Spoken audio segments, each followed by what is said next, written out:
Hello, everybody. How's it going?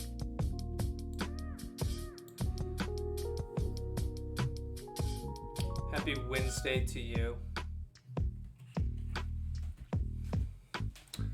It's a beautiful Wednesday.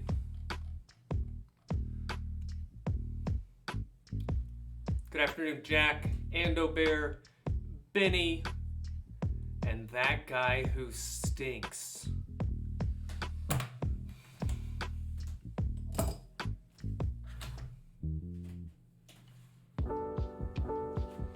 Hello, exhausted student. Are you feeling exhausted?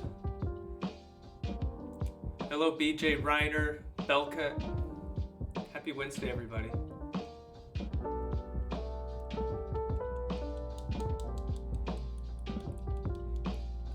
Exhausted student is exhausted. Oh, yeah. As well as that guy who stinks. Happy hump day, Kate. Guys, we just have to get through today. You only have one day at a time.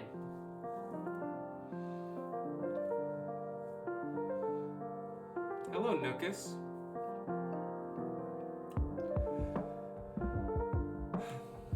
We're only allocated one day at a time. And the next day, and the next day, and the next day.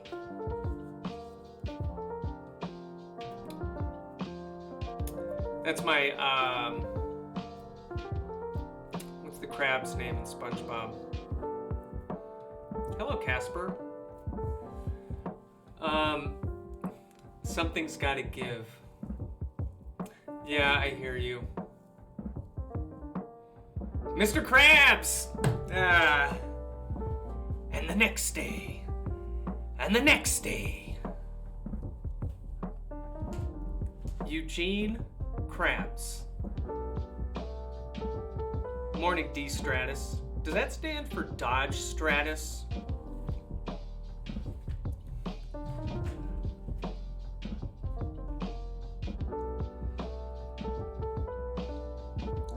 Oh, I see what you're saying. There's always the next day and the next day and the next day. But sometimes the stress comes from looking at all the days that are coming in the future and feeling overwhelmed by that weight. And I think sometimes it's good to just be like, well, those days are coming, but my goal is just to get through this day and be satisfied with that. Sometimes that's helpful. Good morning, Formula Q.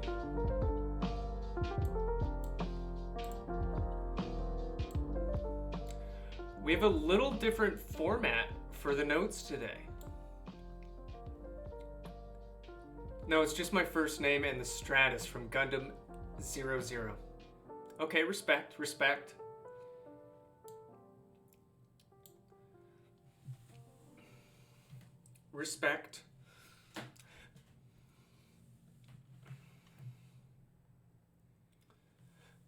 So I like to make notes like this if I have a little more time, because this fills in more details.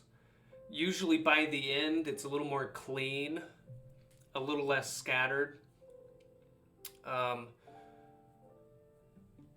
So when I can, I'm going to try to make this style of notes. All right, let's get into it today. We're talking about transient performance characteristics.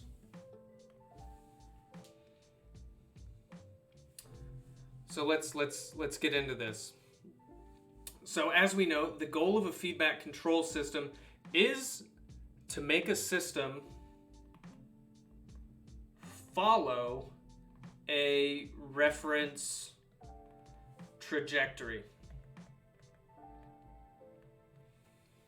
And that doesn't have to just be like a physical, mechanical system, like flying through the air or something.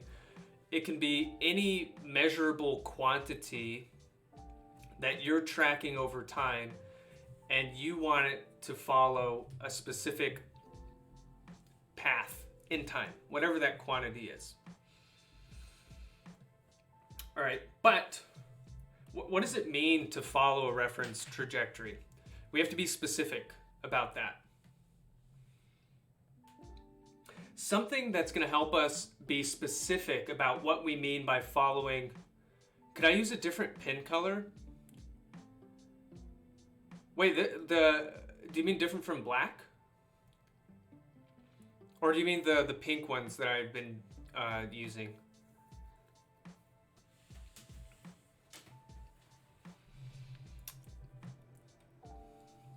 The pink I can understand. Different from black? What color do you want?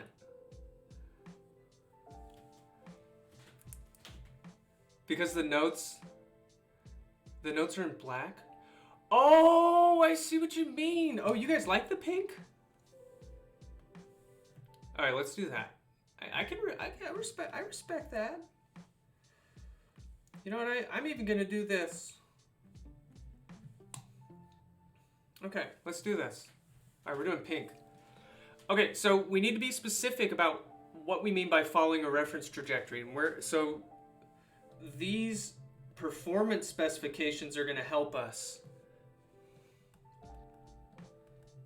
They're going to give us a language to describe that. Okay, fab. Good.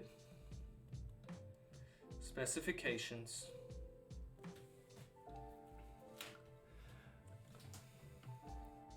Okay, so first, let's define one of the most basic reference trajectories that there is. And this is the step reference. I bet many of you have heard of this in one context or another.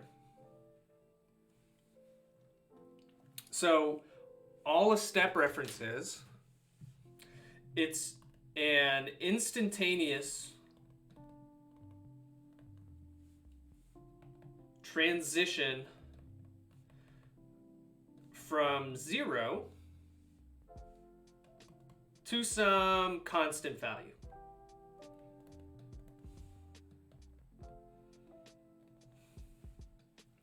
And there's a special case of the step reference, which is called the unit step reference. And this is just transitioning from 0 to the specific constant value of 1. And Antonio says the Heaviside step function. And that's perfect, because that's where we're going to get to next. So we mathematically describe the step function, or the step reference, by this Heaviside function, and this is how we're going to write it out. There's kind of like this scripty h that we tend to use for the Heaviside function, and then the argument is t minus t naught. We'll talk about that. And then out in front, we're going to put a scaling factor. So this a, it's just going to be a scaling factor. It'll be the amplitude of our step. So if we want to do a unit step, then a is going to be equal to 1.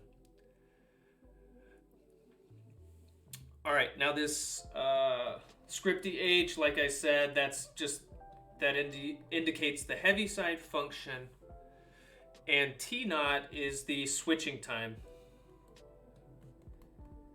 This will all make sense when you see the picture down here.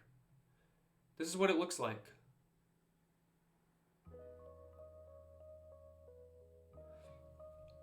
All right, so we're plotting this Heaviside function scaled by some amplitude as a function of time. And so it starts at 0. It's just flatlined over here. And then once you get to t equals t naught, the switching time, it's going to bump up immediately to this constant value, which a is going to be that amplitude. All right. So that's our Heaviside function. That's what we use for a step reference. Now, we could, or we can, design a control system to respond to this reference in many different ways. So we're going to draw a picture here.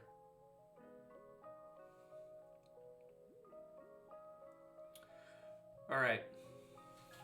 So in this box, this is our closed loop system. So basically this is our sensor measurements, this is our actuator, it's everything that's interacting with the physical system that we're trying to control. And the input to this closed loop system is the desired reference behavior. So let's say my desired reference is at T naught, we just switch to some constant value A. And the goal of a closed loop system is to follow this reference trajectory, but there's many different ways that could happen. Let's do some examples. So I'm gonna draw this in like a light blue. This is like what the output actually is. And I'm gonna draw one that follows it like really close, and maybe it just levels out a little bit at the end.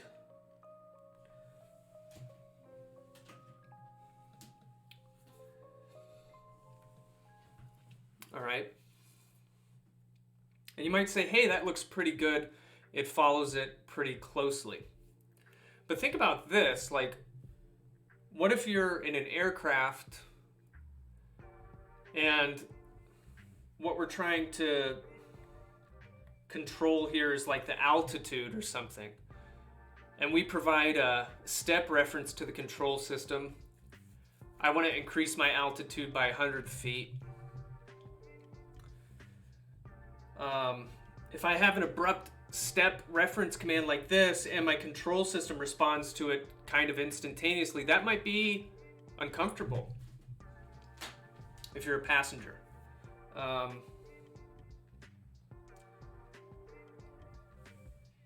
Let's do a different response. Maybe this one approaches that value but a little bit slower.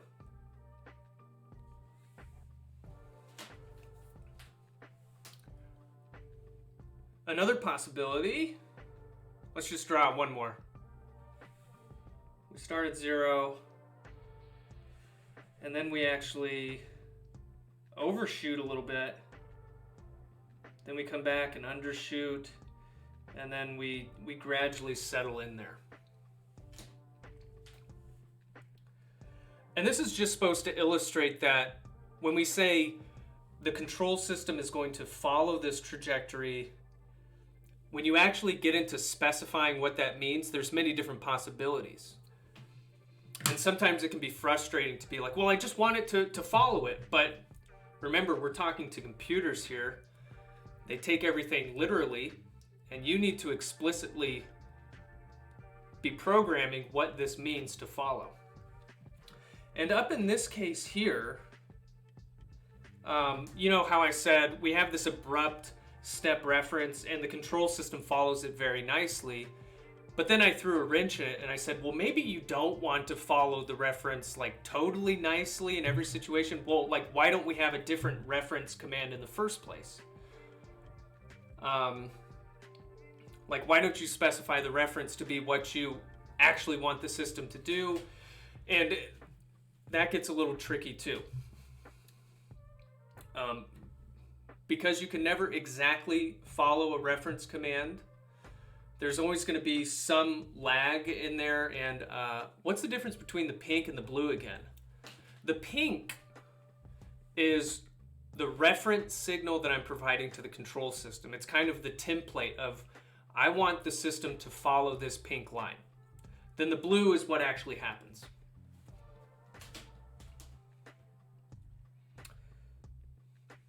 Okay, so the question is, you know, which output is best in all of these cases?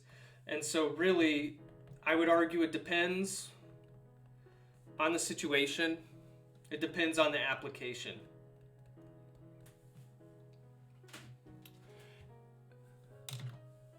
And there's going to be trade-offs in every case. Like, let me point something out between these top two.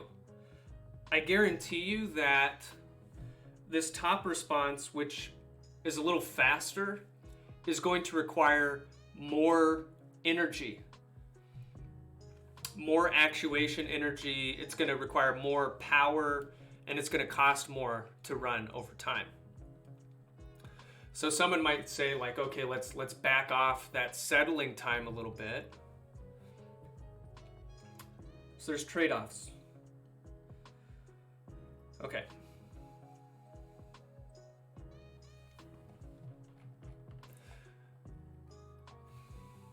So we want to use some language to break down the difference between these. So it's common to characterize the response of a control system to a step reference in terms of second order, underdamped system behavior. So in the controls community, it's kind of like there's been this agreement that when we use a language to describe these possible responses to a step, we're going to use it in terms of the language of second order underdamped systems.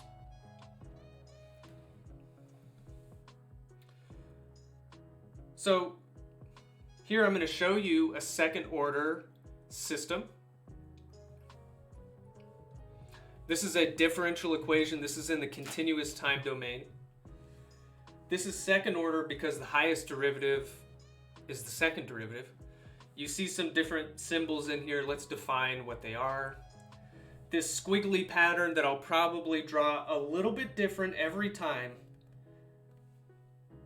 Not to intentionally confuse you, but because it's just hard to draw. It's the damping ratio. Omega n is the natural frequency. And omega d we've already introduced briefly as the damped natural frequency.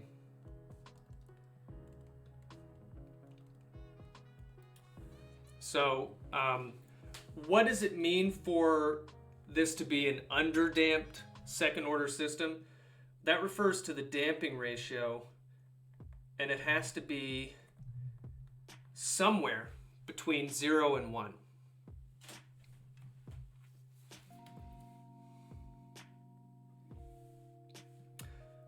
All right, so here we have our initial conditions. Everything is set equal to 0. So this system just starts at rest. No energy, it's just sitting there. And then we apply a step command. In this case, the switching time is equal to 0. So right when time equals 0, we turn on this step.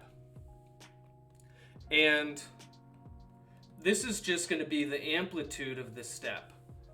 So the height of this step is going to be equal to the natural frequency squared. So you might ask, like, why the heck did you choose this amplitude? Well, it turns out for this system, if you choose that as the step amplitude, then as this system changes over time, and as time goes towards infinity, as time goes longer and longer, this is going to approach 1, which is just a nice, clean number. So that's why we chose this. And I'll show you a picture below, so you're going to see that in a second. So if you were to find the characteristic equation of this second order differential equation and get the roots, these are going to be the roots if the system is underdamped. So maybe I'll just put that first. If the damping ratio is between 0 and 1, then the roots look like this. The damping ratio times the natural frequency, the negative of that, plus or minus the natural frequency times the square root of 1 minus the damping ratio squared times I. So these are a pair of complex conjugate roots. And this right here is the definition of the damped natural frequency. So we can write this a little more compactly like this.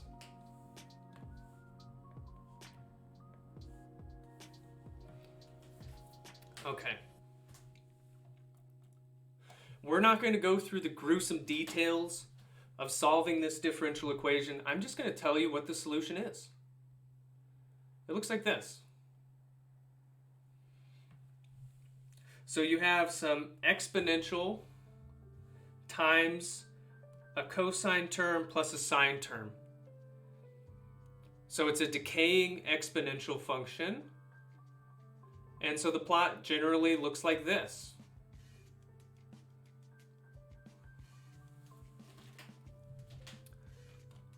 And so here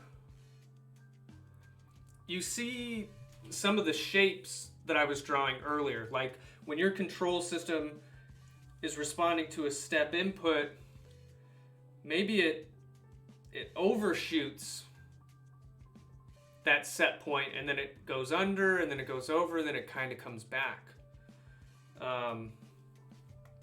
So we're going to define a couple things in here. I think I made a list below. Yeah, there's 4 of these characteristics that I want to point out. And so we'll go through those one by one. But these are like the 4, and there's more than 4 that you could use, but I think these are the most important ones. And we're going to use this to give us a language to describe like what the response looks like. So MP, that's called the overshoot. I actually want to show you an example of this. I'm going to bring back our friend Wally. Ando says, since we have so much pink purple in the text today, I've got a song recommendation. Ooh. We'll have to look that up. All right, let's go back here. All right, here's Wally. Remember, so what I did is I stuck a pencil to point up vertically here. The reason is I want it to be more obvious like what the angle is, so you'll see the pencil kind of sweeping around. So let's turn it on, let's turn it on, let's turn it on. As you know, the goal of this robot is to just stay upright. Wait, where are you going over there, my friend? Let's just come over here. Stay in the frame.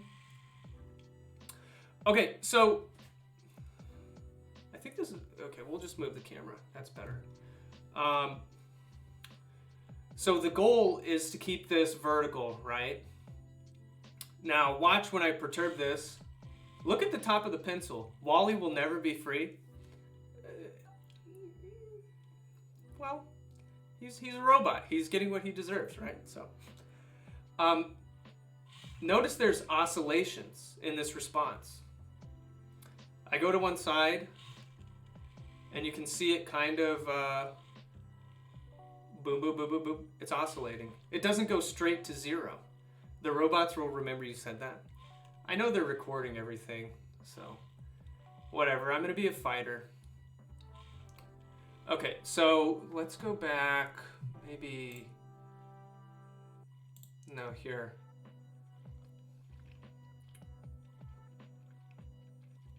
No, here. Why are there so many holes in that plate? You know, that's a great question. I don't actually know. I don't know why that is. But, like, so for our Wally robot, the reference, it's not really a step. The reference is always like, just keep the angle at 0. So if I call that angle theta, it's like I always want it to be here. But if I push Wally to the side, this is how the angle actually changes. Something like that. Professor, have you ever seen the balancing cube? I have. We should pull that up later because it's really, really cool. So when the people designed this Wally control system, their controller is actually designed to respond in this way. It's not designed to just quickly go to 0 and flatten out.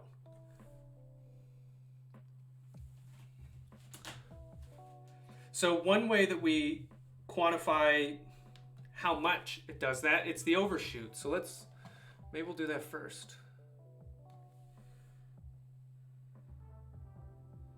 Oh, I guess first we're doing peak time. Let's talk about peak time. The time it takes for the response to reach its first peak. So here's the first peak. We start here, you give it a step reference and it goes up to there. So it overshoots a little bit, but the time it takes to get there is the peak time. So let's just give the definition first, and then we're going to mathematically derive these a little bit later. So the overshoot is the amount the response exceeds the steady state value at this first peak. So what's the steady state value? Let's talk about the steady state value. Like I said earlier, we chose the amplitude of the step reference so that the response of this system would eventually go to 1. And you can see that even though it's wiggling about 1, over time it's getting basically right there. So the steady state value, which I'll call x steady state, is defined mathematically as the limit as t goes to infinity of x of t. And in this case, you can see it's just equal to 1. All right, so the overshoot is the amount that we exceed that steady state value. Well, okay, so it looks like this peak, like if you look at this graph, at this axis on the left, maybe it's up at like 1.3. All right, so it exceeds by a 0.3 difference. So I'm going to come back down here. So remember, we overshot by like 0.3. So the amount we exceed at the first peak as a ratio to the steady state value. So here's the definition. MP, and I don't know why it's an M. This is called overshoot, but we have the amplitude of the signal at the peak time. I subtract the steady state value. So like this was something like 1.3, this is 1, so the difference is 0.3. And then we take a ratio, we divide it by the steady state value again. So in the graph up above, the overshoot would be something like 0.3. And sometimes we call it percent overshoot. Yeah, so yeah, we'll call it percent overshoot. And, maximum overshoot. Maybe that's why there's an M. Actually, that's probably very likely.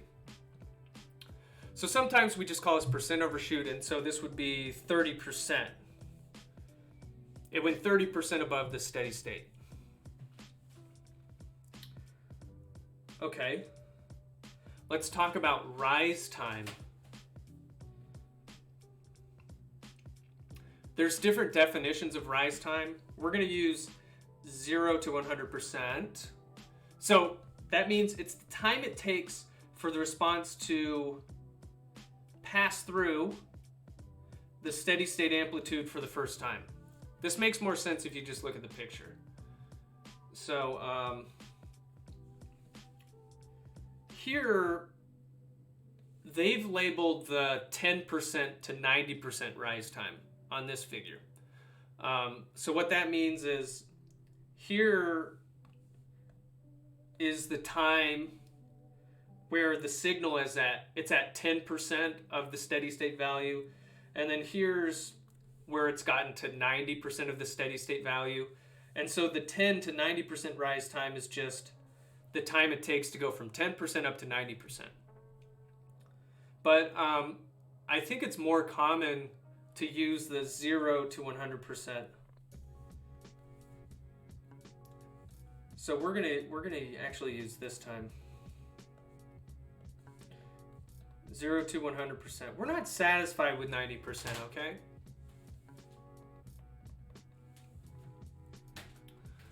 So that's all it means. So it's the time it takes for the first time to reach that steady state value, and then, it'll pass through and keep going. Okay, so that's the rise time.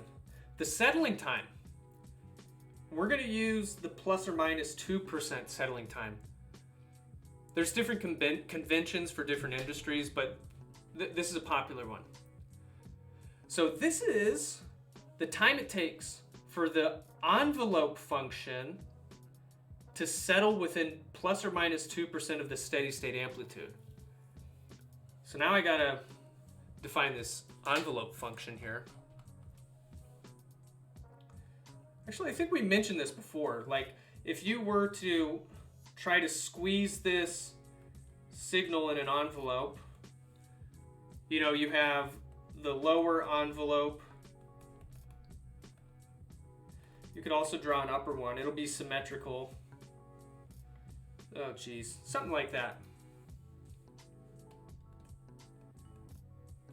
So the 2% settling time is the time it takes for the envelope function to get within plus or minus 2%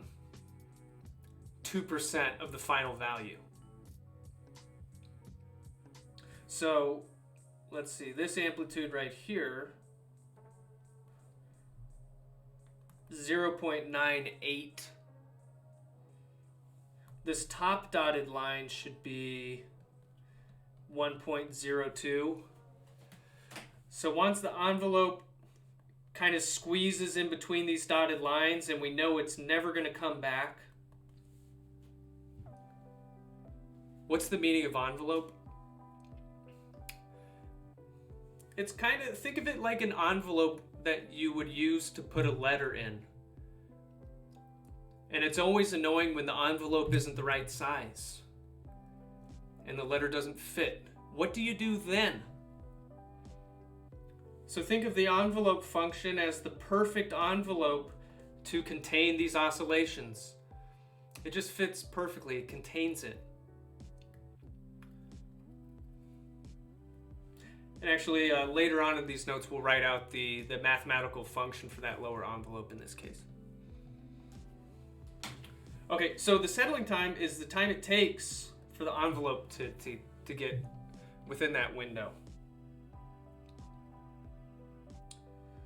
Okay, so let's talk about how we use these 4 performance specifications. So when we design a digital control system, we will need to meet performance constraints, and they're often going to be specified in terms of these characteristics up above. So for example,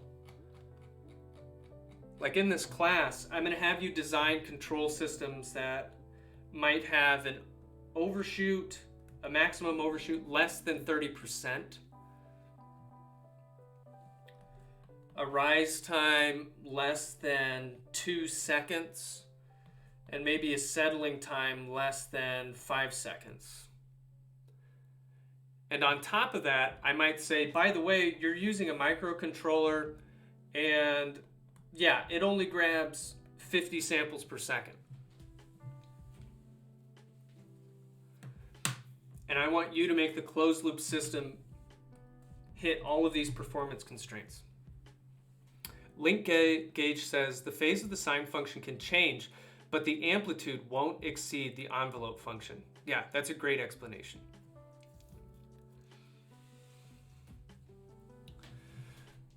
So this is how our design procedure is going to work. We have a little like miniature flow chart here. So you're going to have some transient performance specifications. And you're going to have some picture in your mind. Actually, as the control engineer, somebody's going to tell you probably what they're shooting for. Maybe for this Wally robot, they told them, look, it's got to have 10% overshoot, something less than that. You might look at that and be like, look, I can design something better. In fact, I'm certain we could. The controller on there, we can do better than that.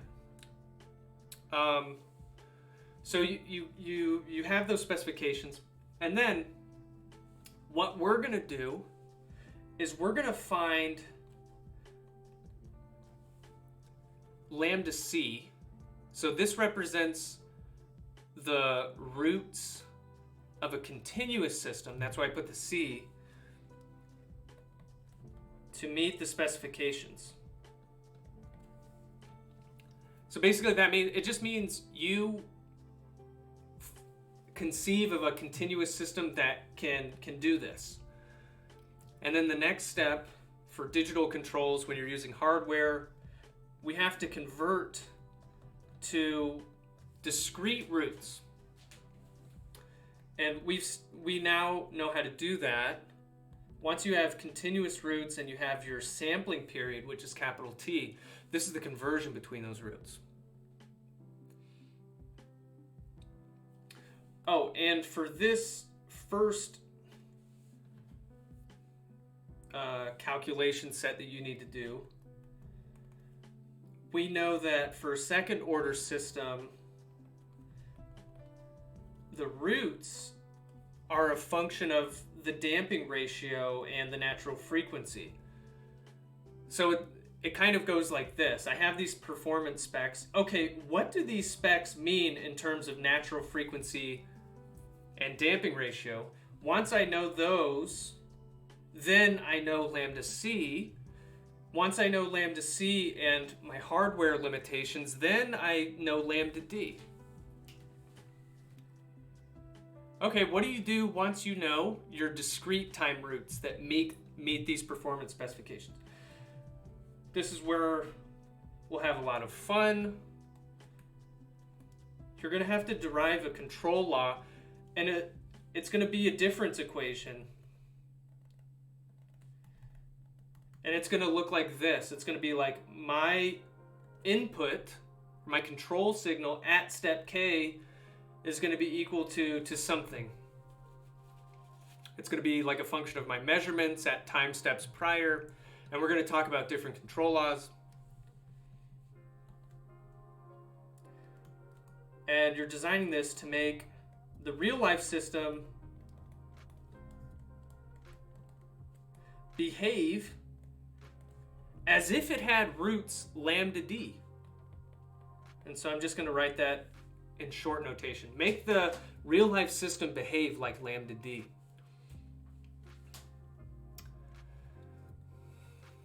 This is the cool thing about control systems in my mind. You conceive of something you want the system to do, and it's all like an abstraction of reality, and then the rubber meets the road when you say, my analysis has yielded this control law, which I'm going to put on my Arduino, and I hope that this works. It'll do a pretty good job. Okay, so we're going to start working on this process. So we're going to let's start working on the first connection. So if I'm given performance specs, how do I get the continuous time roots? Like, that's the thing we have to figure out first. And like I said, to get the continuous time roots, we're going to need the damping ratio and the natural frequency. Now, here's the nice thing about Overshoot. If I know what the overshoot is, that determines our damping ratio. Look at this figure. This is a second order. It's the same system that we showed above, right? It has a steady state value of 1, but this is showing a bunch of different lines, and it's showing how the response changes as you change the damping ratio. And notice, this one, the damping ratio equals 0. What is the overshoot?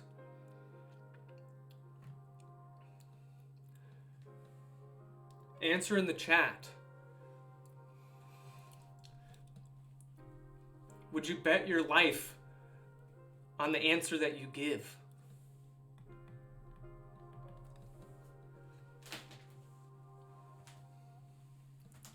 %.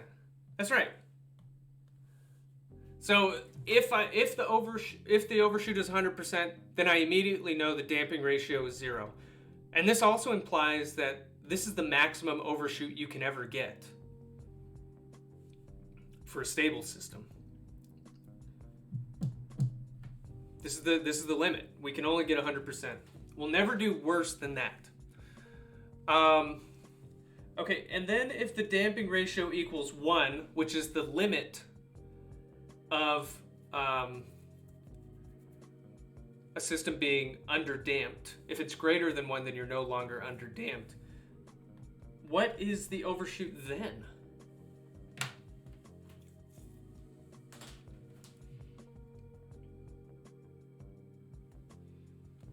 Zero. Yes, it's 0. No oscillations whatsoever. Yeah. So, in between these values, you get between 0 and 100% overshoot. All right, so we're going to get that expression right now, today. We're going to figure it out. So we're going to get overshoot. What this means is as a function of overshoot as a function of damping ratio. That's all I mean by enclosing it in parentheses there. So remember, we assess this overshoot at that first peak. And so we're going to first need an expression for the peak time. Like, how much time does it take to reach that first peak? So here's a good concept. At time equals the peak time. So damping ratio equals 1 means critically damped. Yes, that's correct. You'll get repeated real roots instead of complex roots, and it'll be critically damped. Okay, so at the peak time, what is the derivative, the first time derivative of our response? In other words, the slope. What is the slope when we get to the peak? Yes, it's 0. If you look at all these peaks, the derivative has flattened out. So that's like our mathematical key to unlock this. So we're going to skip the gory details, but this is the derivative of the solution of the differential equation. And I know that, so this has to equal 0 at the peak time. This equals 0, well, there's a couple options. This can never go to 0 because it's just constants. This term can go to 0 if time goes to infinity, but the peak is not at infinity. So the key is right here. So sine is 0 at 0, pi, 2 pi, blah, blah, blah, blah, blah. So if time is equal to 0, pi over omega d, 2 pi over omega d, and so on and so forth, that'll make the sine term go to 0. But which one corresponds to the peak time? That's my question to you. Ando says, do we look at eye diagrams in this class? I learned about them in communication signals, and this reminds me of them. I'm not totally familiar with the phrase eye diagram. It's the first one past T0. Yes. This one right here is the first time that the slope is 0, past the initial time. Well, the first... No, because look at this. When time equals 0, the slope is 0 here. The peak time is actually the second time the slope is 0. And then that third option is the third time the slope is 0. So we need this one. And it's as easy as that. The peak time is pi divided by your damped natural frequency. So this gives so this is just our function, and I'm evaluating it at the peak time. So every time that there was a t, I'm plugging in pi over omega d. So that's all that happened here. We're substituting in that peak time into this expression.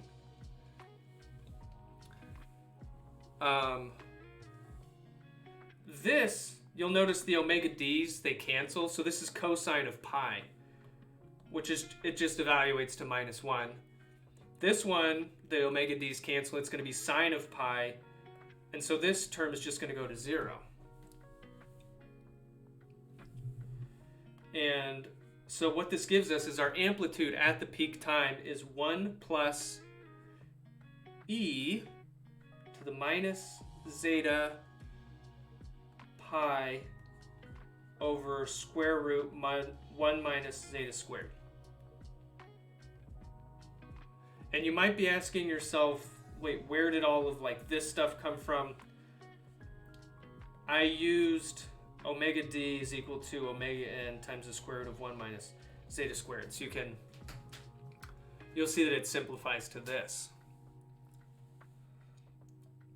All right, now remember, we're bringing this back to overshoot. This is the definition of overshoot. We take the amplitude at the peak time, which we now have. We have it now. We have the technology. We subtract it from the steady state value, which we know is just going to be 1. Okay, so let's substitute this. 1 plus e to the minus zeta pi square root 1 minus zeta squared. The steady state value is 1. We divide by 1. The 1 over here cancels with the 1 over there. And now we have this beautiful relationship. The overshoot is equal to E minus damping ratio times pi over the square root 1 minus damping ratio squared. Now, okay, so the beauty of this is that if I'm designing a control system and I'm like, I want Wally to have like 5% overshoot or something like that. Okay, well then I can solve for the damping ratio that'll give me that condition. So, okay, the way you do it, you take the natural log of both sides. I'll spare you the steps for now, but this is what you're going to get. You're going to get the damping ratio that I need is the natural frequency of the desired overshoot squared divided by the natural log of the overshoot, square that whole thing, plus pi squared, and then take the square root of the whole deal. Why did x at the peak time go from minus to positive?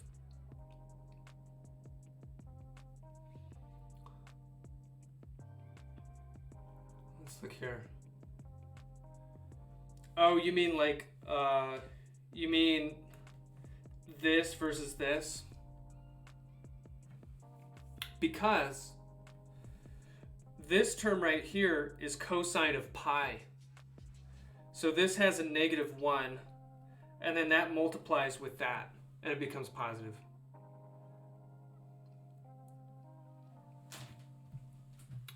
So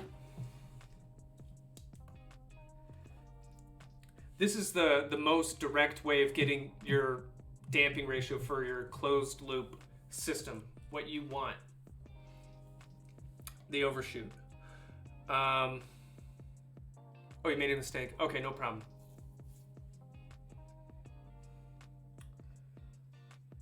Okay, so we have 2 minutes left. We can get the settling time.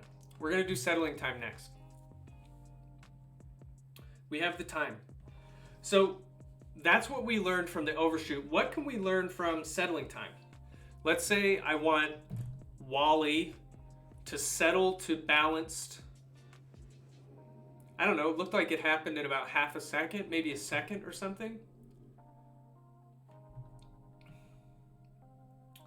Okay, the first thing is the lower envelope,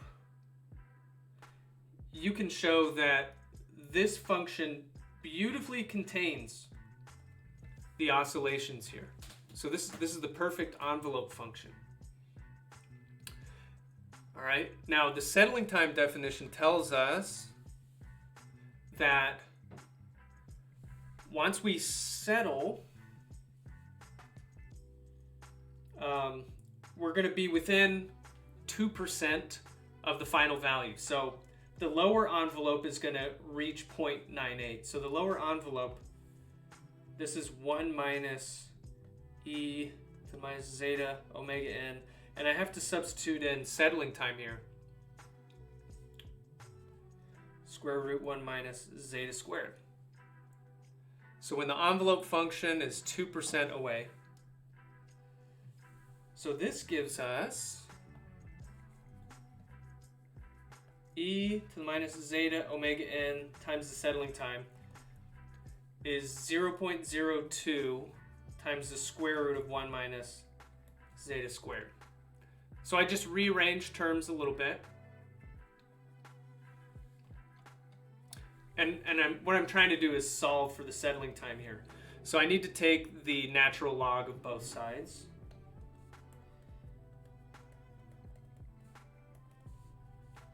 Natural log of 0.02, 1 minus zeta squared. And then we're very close. Okay, here's where an approximation comes in. This square root of 1 minus zeta squared is approximately 1 if the damping ratio, I'm going to use like this double less than to say like it's much less than 1, but it doesn't have to be like way much less, if that's the technical term. I think like even if it's 0.4, 0.5, it's still pretty close to 1. Wait, maybe I'll do that right now. Like what is the square root of 1 minus 0.5? Jeez. 0.866. So I mean that's like, it's not 1, but it's 0.4 is a 0.9. So like think about that. If you have a damping ratio that's like 0.3, 0.4, 0.5, we're still pretty close. This evaluates to 1, pretty close.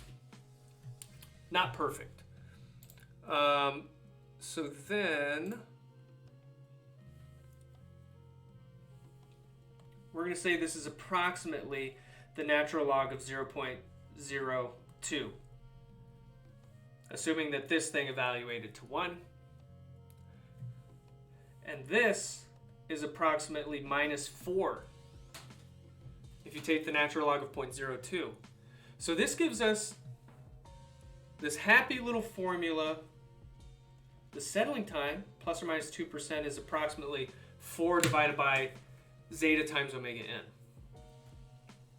So if from the overshoot you have a pretty good idea of what your damping ratio is, then if you know what your desired settling time is, you have a pretty, you can use this relationship to get pretty close to what your natural frequency should be. And I guess, like, if you really don't want to make, I mean, this is just like a quick approximation, but you could always go back to this step and get a more accurate representation of what the natural frequency is. But we like to use this one like all the time. It's a good quick formula. All right, so we're gonna stop here for today, and we're gonna finish this on Friday, and then the next thing we're gonna go to. Oh, did I write something wrong? The e to the thing is written wrong. Right side of x settling time. Okay, what did I do? Oh, what am I? I'm supposed to write. Oh, okay. Yeah, guys, I'm glad you pointed that out. This. I was supposed to write that envelope function here. Instead, I did this weird thing.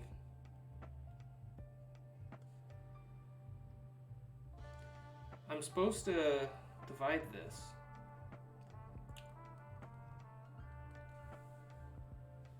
Thank you.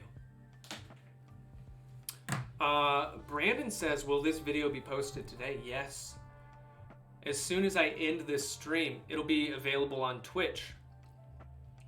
Like all the stuff, if you go to like the videos tab underneath this, you can find all the videos. And then I upload it to YouTube, but that takes maybe an hour or two to make it over there. Oh, what I was saying is, okay, we're done. But where this is going, there's these very cool diagrams that we're gonna make. Maybe I'll show you. I'll show you.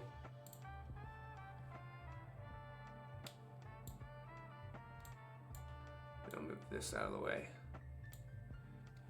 Okay, but I know that this is a little hard for you to see, but you can see that I have the complex plane here, and this red dotted line is the stability boundary. The discrete roots have to be within here for it to be stable. And then this green circle inside represents where the roots need to be to represent a settling time condition. And then this is where the roots need to be to satisfy an overshoot. This red is the rise time. Oh, is this the eye diagram? Okay, what did Ando say? Eye diagram is like digital signals of the same time interval repeated over themselves to examine clarity based on repetition. I think that's different than this. I'm not familiar with that eye diagram. But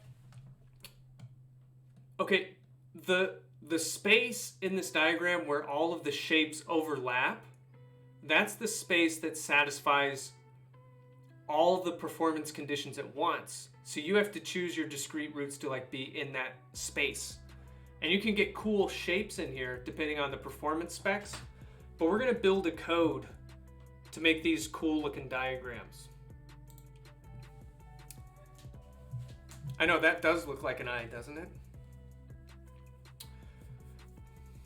All right, guys, that's it for today.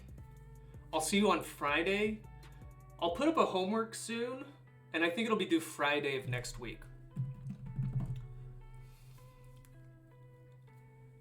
Streaming P4G win. What's P4G? Wow, I didn't expect to go through all 11 pages. Hey, we blasted. We blasted through. We didn't get to rise time. That's okay. We'll finish that up.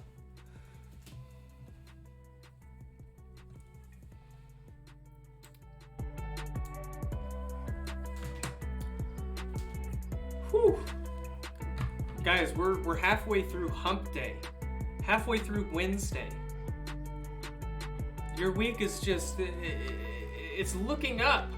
Hey, see you Friday, Flight Dynamics student. Have a great one. See you, Benny. Hey, Dr. E, have you ever been a graduate student mentor? Yes, I have. I've done some game-based learning stuff. I'm not mentoring any graduate students right now. Toaster, you mentioned that 2% was a common amount of overshoot, but that, oh, okay, 2%, that was for settling time. Like the plus or minus 2% settling time, that's common, I believe, for mechanical and like aerospace applications. But I've also seen like plus or minus 5, I think. Plus or minus 10. What does Wikipedia say? They use the 2% on Wiki. That's the one I'm most familiar with. But it's always a good idea to check.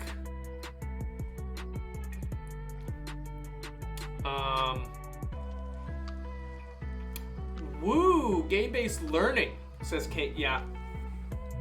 It is the future, I think. Ashish says, no, I want the week to go slow. A lot of assignments pending. I get it. Pika, you can reach out to me. We can have a discussion. But I'll tell you in advance. Well, you know, we can have a discussion. Kate, when are we going to have class in Animal Crossing? That's a good... You know, we could concede... How many people can get into an Animal Crossing island? You guys want to come and pick the weeds on my island?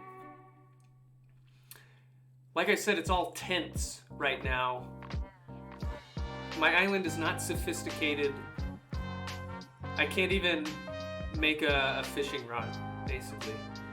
You'll take my... No, it's not what I said, Kate. That's not what I said. 10 weeds equals 1 point. Sure. D Stratus. Look up Animal Crossing. It's the craze. 10 weeds equals 420 points. Ando says, all good. I didn't mean this was an eye diagram. I just wanted to know if it was leading into it, because this is what we revised before studying them. I'll have to look up eye diagrams. See you Friday, Ando Bear.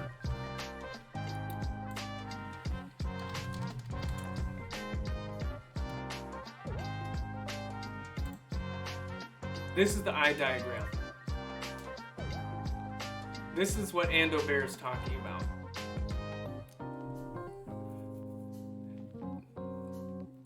That guy who stinks says, I don't own Animal Crossing. See you Friday, Toasters. Hey. As always, a great stream. I don't know what's happening, but super interesting. Hey, sounds good. Oh, Brandon says chess. Do you have an account now? All right, we're gonna do this really quick. Ooh. Oh, this sounds like what you're describing. It's like overlaying all of them.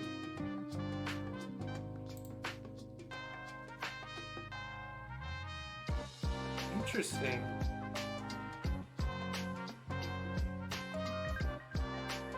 So it gives you some idea of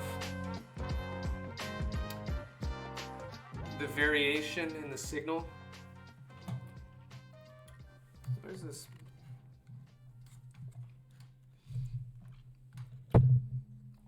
Brandon, if you're ready. We can do like a 5-minute chess game.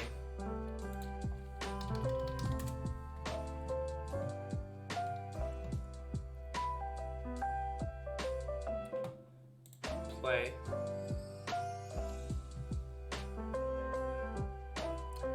Leadchess.org is a good website to play chess on. You get unlimited computer analysis of your games after you play, instead of having to pay for the feature like you do on chess.com.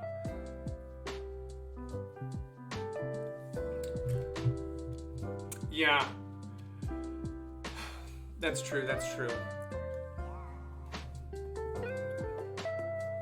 Because, yeah, I got like the lowest. Oh, Brandon is here.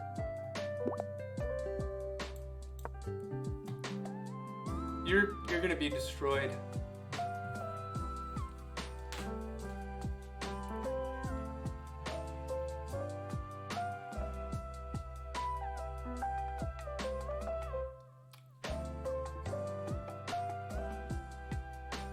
Let's play. Oh, huge mistake. A massive blunder right out of the gate. Just a total disaster.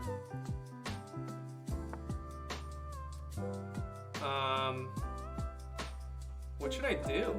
I'm gonna do this.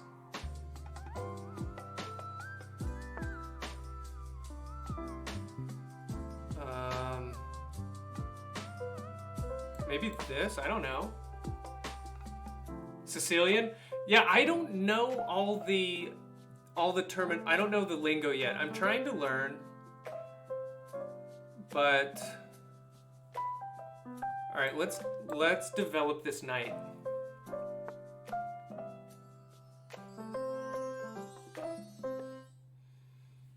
There's a really good website for planning your terraforming. Ooh, yeah, drop that in the chat or in the Discord. That sounds great. Maybe.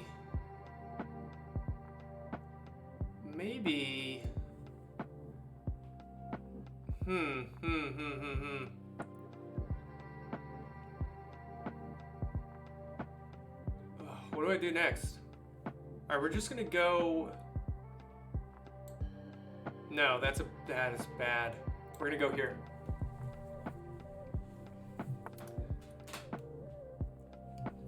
You think you can attack my knight?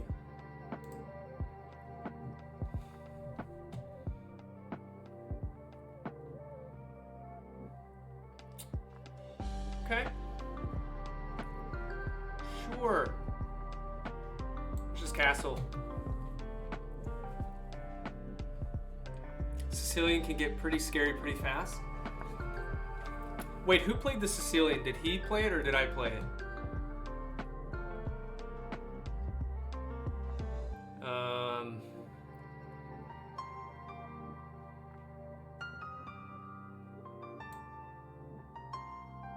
Wait, if you go, I'm gonna do this. The Bong Cloud is best. That is not the. Wait, did I have a piece here? Oh my gosh.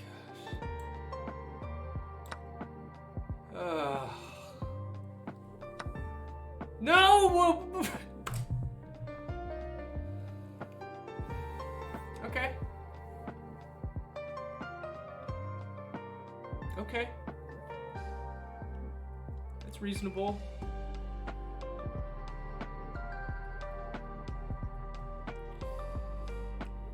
Okay.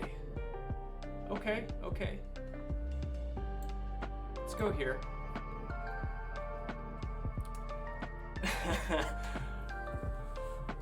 Oh man. Alright. E4, C5 is the start of the Sicilian. Okay. Okay.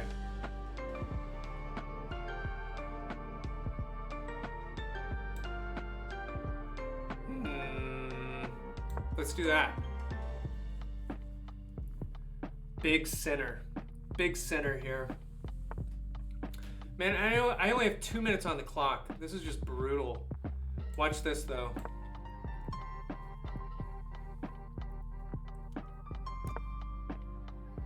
Castling, huh?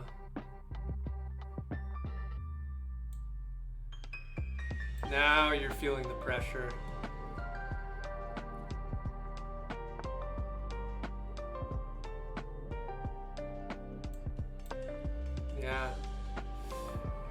Yeah, now the pressure.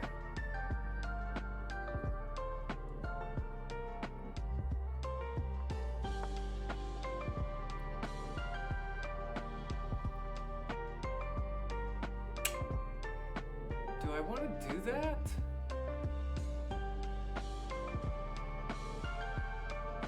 Oh man. I don't have any time.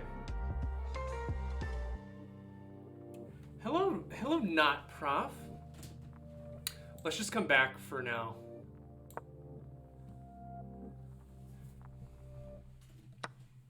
How's your Wednesday going? Oh, goodbye.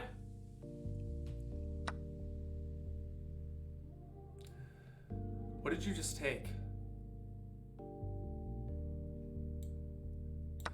Good grief. Going good, I have a meeting shortly. Thought I'd just hang out for a couple minutes. Thanks for stopping by. I have a couple emotes now. Wait, I have to play, but I'll show you.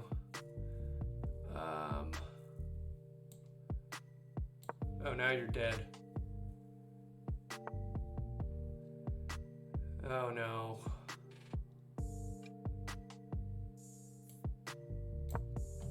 Just don't have time. It just clicked for me that not prof is probably into knot theory. He is.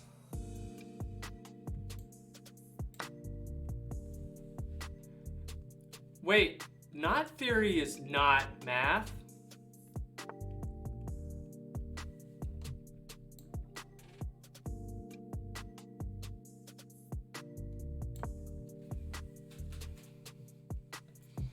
I bet you've never heard that before.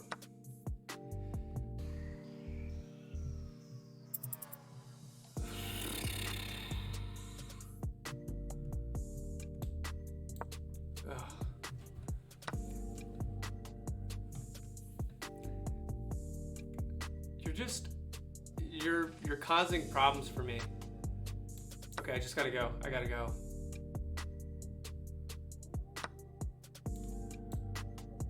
Wait, I need to... No, that's not good. Hey, see you, Ashish. See you, Kate. Good match, Brandon.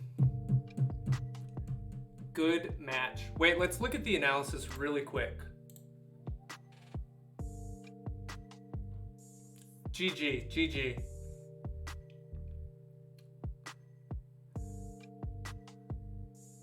Let's do some analysis.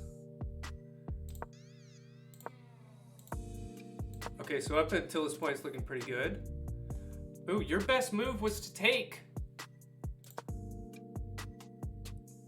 Look at me, how highly favored I am at this stage of the game. Pika, see you. Okay. Okay.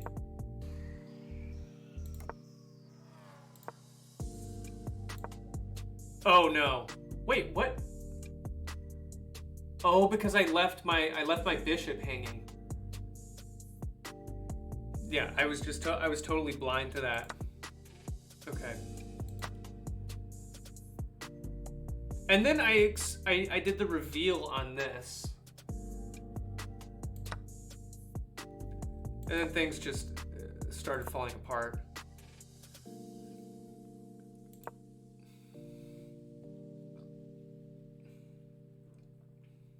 Okay. Whoa. Wait, why is this?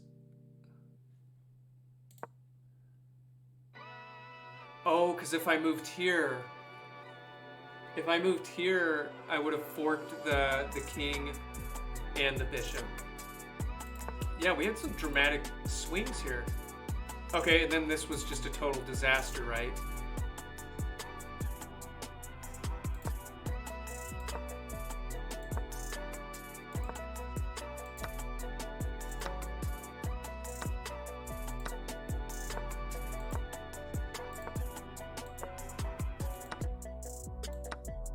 Oh man.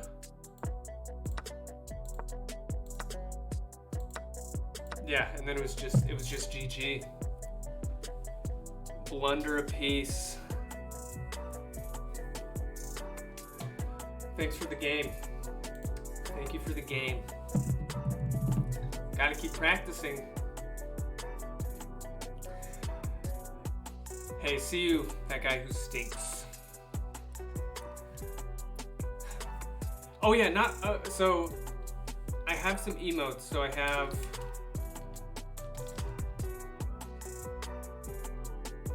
this space buns. I have LEDs.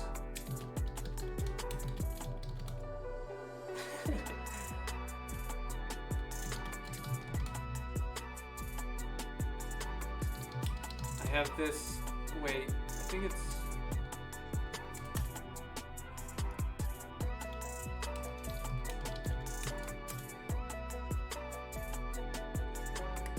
Little robot.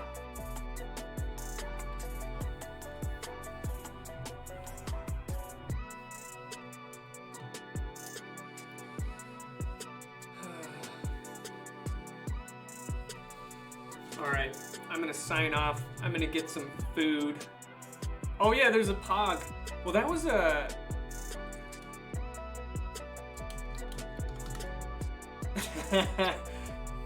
Yeah, in my other class they had that idea. They're like, you need to make a pog.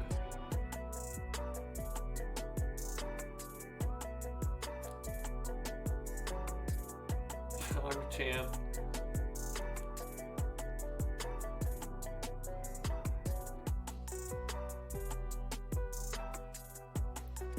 Yeah, I guess that's the new pog champ.